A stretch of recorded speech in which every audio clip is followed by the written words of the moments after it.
娘是被人贩子拐来的，打我记事起，她就被爹关在养牲口的地方，这一关就是13年。渐渐的，娘的目光变得十分呆滞，经常唱一些旁人听不懂的歌谣。直到那天我给娘送饭，她逮到机会逃出了村子。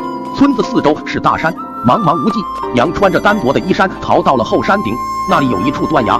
她站在断崖边，回头看着那些对她围追堵截的村民，她笑眯眯地说道：“我终于可以回家了。”她呐喊着从山边上跳了下去。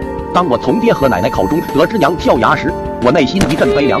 娘没了，臭丫头让你不锁门，200块换来的婆娘就这么没了。她肚子里还有我的种呢。是啊，200块呢，在父亲眼里，娘不是人，就是个物件。5岁的弟弟狗蛋站在门前看热闹，见父亲在教训我，他嘿嘿笑着凑过来，打他，臭丫头该打。娘的离去，让我在这个家里再也感受不到一丝温暖。第2日的凌晨，我悄悄地跑出了村子，娘到死都没逃出这个大山。我要带着娘的那份期望离开这里，离开这个充满黑暗的地方。当我跑到村子外面的树林时，才猛然想起我从没出过村子。村子四周是茫茫无际的大山，漫无目的的我根本不知道往哪里跑。这时一阵声音在耳边响起：“小姑娘，哭什么？找不到家了吗？”我惊慌地抬头，才发现是一个高大的猎户。“你叫什么名字？怎么会在这里？”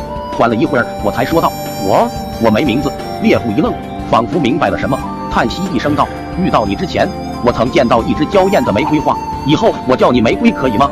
我开心的应允，可还没等我欣喜多久，身后就传来了奶奶的嘶吼声：“你个臭丫头，居然学你那短命的娘，你跑得了吗？”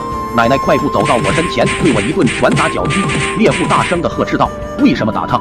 他还是个孩子。”父亲却凶狠地瞪了他一眼：“跟你有什么关系？我打我家闺女，你管得着吗？臭丫头，你等着，明天我就联系人卖了你。”此刻我是如此的无助，泪水顺着脸颊模糊了我的视线。也许像娘那样解脱才是我唯一的出路吧。臭丫头，不把你绑起来，你早晚得跟你娘一样被麻绳绑结实的我蓦然抬头：“我有名字，我叫玫瑰。”有名字也不错，把你说给人家的时候，总不能继续叫你臭丫头吧？弟弟狗蛋看热闹似的凑过来，在我身上狠狠地拍了一下：“姐，你疼不疼？”我忍着疼，看着被家里视若珍宝的弟弟默不作声。狗蛋嘿嘿一笑：“奶奶把姐姐嫁出去了，我是不是就能吃肉？”“是，等臭丫头嫁人了，奶奶就给狗蛋买肉吃。”得到许诺的狗蛋兴高采烈地蹦跳一阵：“你快嫁人吧，爹已经去给你说亲了，我想快点吃肉。”这一刻的我面如死灰。奶奶愤怒地说道：“我劝你呀，也别想着跑了，外面地方大着呢，你是跑不出去的。被抓回来，人家指不定怎么折磨你。说起来，你娘在我们家还算过得好的，你去村子里打听打听，谁家还没个残疾的婆娘？”